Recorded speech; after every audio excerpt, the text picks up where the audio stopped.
Okay, Bismillahirrahmanirrahim. Now we are gonna to discuss about apoptosis, also known as apoptosis. What is apoptosis? It is a kind of program cell death.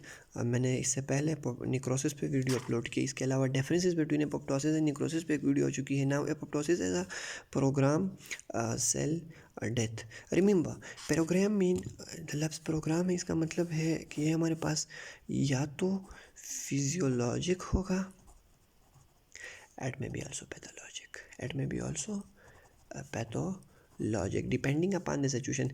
What are physiologic? For example, during embryogenesis, or we can say at the end of menstrual cycle. End of menstrual cycle जो है हमारे पास, उस पर क्या होता है embryogenesis में. देखो, जब हमारे पास इनिशियल इस तरह ह्यूमन हैंड्स बनते हैं, फीट बनते हैं ना, तो जो ये उंगलियां होती है इसके बीच हमारे पास सारे ये पैडल शेप्ड होते हैं. बाद में ये जो एरियाज होते हैं ये शेड हो जाते हैं, एंड हैंड्स जो फिंगर्स होते हैं वो सेपरेट हो जाते हैं.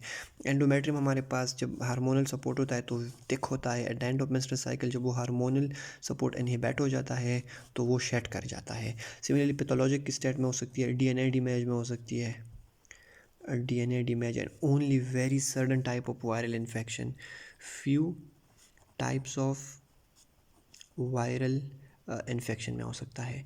अब एपोप्टोसिस में हमारे पास इसको एपोप्टोसिस को एपोटोसिस भी कहते हैं, दो मैकेनिज्म से.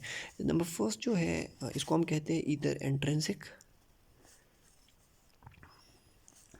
इंट्रिंसिक पाथवे, और it's also called mitochondrial pathway.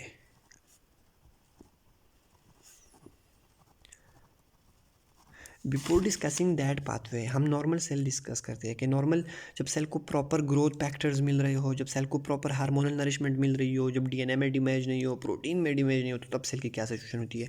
So let's suppose this is a normal cell.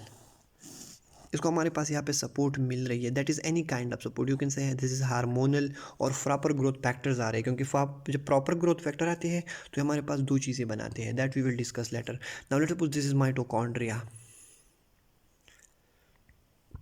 Inside mitochondria हमारे पास साइटोक्रोम सी होता है. अब साइटोप्लाज्म में क्या होता है कि हमारे पास होता है एपोप्टोसिस इनहिबिटरी फैक्टर 1. इसके अलावा होते हैं दो किस्म की चीज़ें, एक होते हैं एंटी एपोप्टोटिक और एक होते हैं प्रो एपोप्टोटिक प्रोटीन्स. जो हमारे पास एंटी एपोप्टोटिक प्रोटीन्स होते हैं, let's suppose these are two which are called they belongs to the BCL family. ठीक है, हमारे पास होता क्या है, इसमें दो है हमारे पास. एक हमारे पास होता है, आप इस तरह एक डायमर बनाया होता है इन दोनों ने, ये जो मैं स्टार शेप के बना रहा हूँ दो. ठीक है, एक होता है हमारे पास BCL2, एक होता है हमारे पास BCLXL. नॉर्मली हमारे पास क्या करते हैं, माइटोकॉन्ड्रिया की परमिएबिलिटी को कंट्रोल करते हैं. जब BCL और BCL2 और BCLXL यहाँ पे आके डायमर बनाते हैं ना, तो ये जो साइटोक्रोम C होता है ये लीक आउट नहीं होता. लेकिन अब क्या होगा, हमारे पास सडनली सेल को ना कोई ट्रामा मिल गया, डीएनए डैमेज आ गया, ये जो सपोर्ट था ना, ये सपोर्ट ये हट गया. अब जब ये सपोर्ट हट गया तो सेल में क्या होगा हमारे पास, दैट इज़ वेरी इंपॉर्टेंट. अब सेल में हमारे पास ये होगा ना, the same, this is the mitochondria. ठीक है, हमारे पास हो जाएगा क्या, यहाँ पे एक रिसेप्टर होती है, उसको कहते हैं, लेट्स सपोज वो रिसेप्टर यहाँ पे है. ठीक है, इस रिसेप्टर को कहते हैं BH3 रिसेप्टर. अब BH3 रिसेप्टर जो है ना, इसने डेंजर को क्या कर लिया, सेंस कर लिया, तो ये एक्टिवेट हो जाएगा. लेट्स सपोज इसने डेंजर को सेंस कर लिया, ये एक्टिवेट हो गया. जब ये एक्टिवेट हो जाएगा तो ये सिग्नल भेज देगा, और हमारे पास यहाँ पे चेंज हो जाएगी. यहाँ पे BCL2 और BCLXL थे वो हट जाएंगे हमारे पास, और सेल में यहाँ पे नॉर्मली होते हैं Bax and Bak, they are प्रोप्रोटेक्ट प्रोटीन. ये बैक्स एंड बैक नॉर्मली इन दोनों एक दूसरे को बैलेंस क्या होता है, ये इसको माइटोकॉन्ड्रिया में आने की इजाज़त नहीं देती. अब सेल को ट्रामा मिल गया, BH3 रिसेप्टर पे सेंस हो गया, इसने सिग्नल पास कर दिए, तो हमारे पास जो स्टार शेप्ड हमने कहा था, this your cytochrome C still inside. जो BCL और ये दोनों है BCL2 BCLXL, इसकी जगह यहाँ पे आ जाएंगे हमारे पास, let's suppose Bax and Bak. तो बैक्स एंड बैक एक चैनल बना देगा, उस चैनल के ज़रिए साइटोक्रोम आ जाएगा.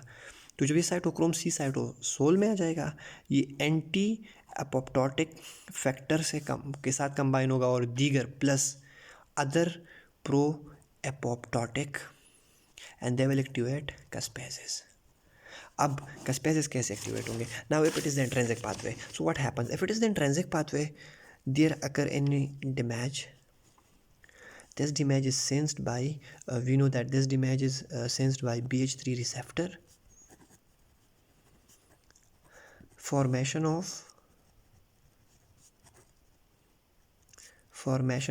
Backs and Bak dimer. जब बैक्स और बैक डाइमर बन जाएंगे हमारे पास, cytochrome C leaks out to cytoplasm. Once it is leaked out to cytoplasm, it will activate caspases, and by intrinsic pathway we activate caspase 9. Now this is the point to remember, caspase 9. This caspase 9 will then, what will this caspase do? This caspase will activate a chain of caspases chain, and this caspase chain will lead to formation of, that will lead to a kind of death of the cell, that will lead to death of the cell. हो जाएगी हमारे पास, death हो जाएगी, और death के बाद हमारे पास बन जाएंगे एपोप्टोटिक बॉडीज. तो ये था हमारे पास एंट्रेंसिक पाथवे और mitochondrial pathway. Now we are moving towards extrinsic pathway. Coming to extrinsic pathway. Extrinsic pathway हमारे पास क्या होता है? एक्सट्रेंसिक पाथवे में हमारे पास लेट सपोज सेल्स हैं, ठीक है, ये सेल है. सेल के यहाँ पे एक रिसेप्टर होता है. Normally this is the tumour necrotic और FAS रिसेप्टर, और FAS लाइगेंड रिसेप्टर होगा हमारे पास, या ये हमारे पास TNF का रिसेप्टर होता है. ये TNF का रिसेप्टर इनसाइड पे इसके साथ अटैच होता है एक डोमेन. ये लेट सपोज डोमेन है, दिस इज़ द डोमेन, और डोमेन के अंदर हमारे पास यहाँ पे अटैच होता है एडॉप्टर. जब ये एडॉप्टर एक्टिवेट हो जाता है तो कैस्पेजेस एक्टिवेट होंगे. अब एक्सट्रिंसिक पाथवे का मैकेनिज्म क्या है? कोई भी डैमेज हो गया जो सेल ने फील कर लिया, ठीक है, तो यहाँ पे लेट सपोज FAS लाइगेंड की वो एक्टिवेशन हो गई हमारे पास. तो यहाँ पे जो डोमेन है, दिस इज़ द डोमेन, तो डोमेन एक्टिवेट हो जाएगा. डोमेन के बाद एडाप्टर एक्टिवेट हो जाएगा. अब हमारे पास एडाप्टर के बाद कौन सा कैस्पेज यहाँ पे एक्टिवेट होगा? Caspase 8.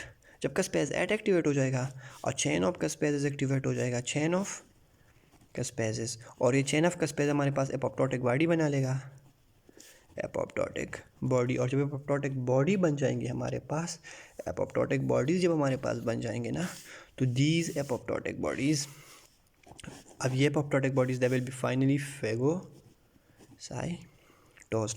Two other kinds of cell death we will explain very shortly. The first is autophagy. That means self eating. अच्छा, हमारे पास क्या होता है ड्यूरिंग स्टारवेशन और फास्टिंग, जब सेल बिल्कुल ना हमारे पास एनर्जी से रन आउट हो जाता है, तो इसका मैकेनिज्म क्या है? हमारे पास जो एंडोप्लाज्मिक रेटिकुलम होंगे ना, एंडोप्लाज्मिक रेटिकुलम, दे सिंथेसाइज अ विक्यूल, एक विक्यूल सा बना लेते हैं. जो विक्यूल हमारे पास ना डबल, इस तरह लेपिड बाइलेयर की तरह, इस तरह एक डबल मेम्ब्रेनस होता है ये विक्यूल. सही है, ये बन गया आपका विक्यूल. कहाँ पे? एंडोप्लाज्मिक रेटिकुलम में. अब क्या होगा हमारे पास नेक्स्ट स्टेप में? दिस विक्यूल जो है, vesicle, the synthesised vesicle, it will get attach to lysosome. और जब हमारे पास ये विक्यूल लाइसोसोम के साथ बन जाता है, let's suppose this is lysosome और ये विक्यूल के साथ अटैच्ड हो गया, ठीक है, इट इज कॉल्ड ऑटोफेगोलाइसोसोम. और नेक्स्ट स्टेप में हमारे पास यहाँ पे जो सेल के ऑर्गेनील्स है वो आ जाएंगे, ये बाइंड हो जाएंगे, लाइसोसोमल एंजाइम रिलीज हो जाएंगे, and digestion of the cell will take place. And next is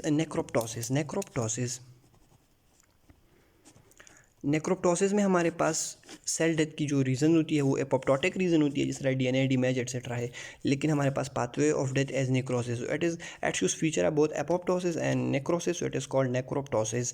this is another cell death pathway. Similarly, cell death pathway can also occur due to activation of another receptor that is called cytosomal inflammasomes or cytosomal danger sensing proteins. Inflammasomes cytosensing danger proteins होते हैं हमारे पास, तो DNA damage की वजह से होता है, that we will discuss later.